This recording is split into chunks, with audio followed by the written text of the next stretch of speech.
Olá pessoal, tudo bem? Meu nome é Beto. Hoje nós vamos falar um pouquinho sobre os fatores que afetam a entalpia de um processo. Inicialmente, é importante comentarmos sobre as condições padrão.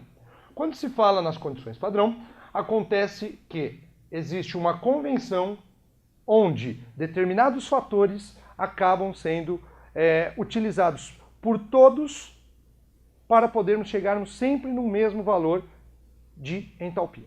O que vai acontecer dentro das condições padrão?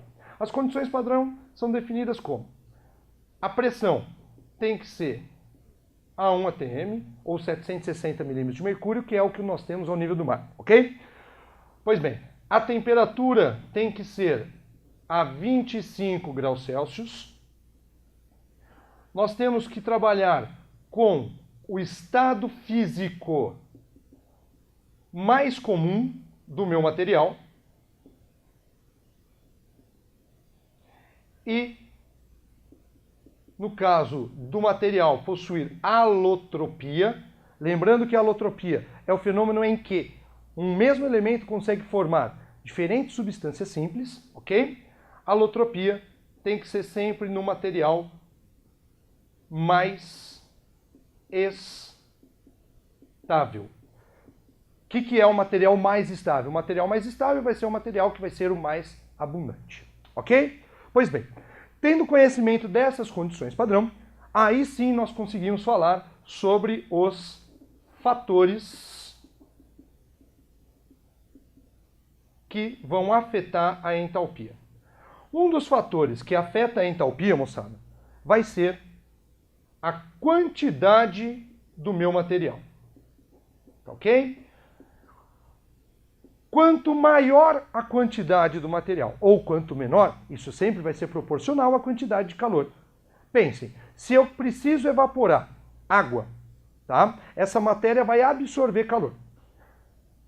A quantidade de calor que eu vou precisar fornecer para uma gota d'água e a quantidade de calor que eu vou precisar fornecer para 1 litro d'água, mantendo a taxa de calor, de fornecimento de calor sempre constante, vai ser diferente. Porque a quantidade de água contida dentro de 1 litro é maior do que a quantidade de água em uma única gotinha. Perfeito? Então, um dos fatores, quantidade. Um outro fator que afeta é a temperatura. A temperatura vai alterar a quantidade de calor que eu tenho, consequentemente, então, a minha entalpia. Voltando novamente numa situação em que eu quero evaporar a água. Se eu vou evaporar a água numa situação em que ela está localizada a 25 graus Celsius e eu coloco uma mesma quantidade de água num local que está a 50 graus Celsius, essa quantidade de calor vai ser diferenciada. Eu vou precisar fornecer menos calor aonde a temperatura já está mais elevada. Um outro fator que afeta vai ser o estado físico do seu material.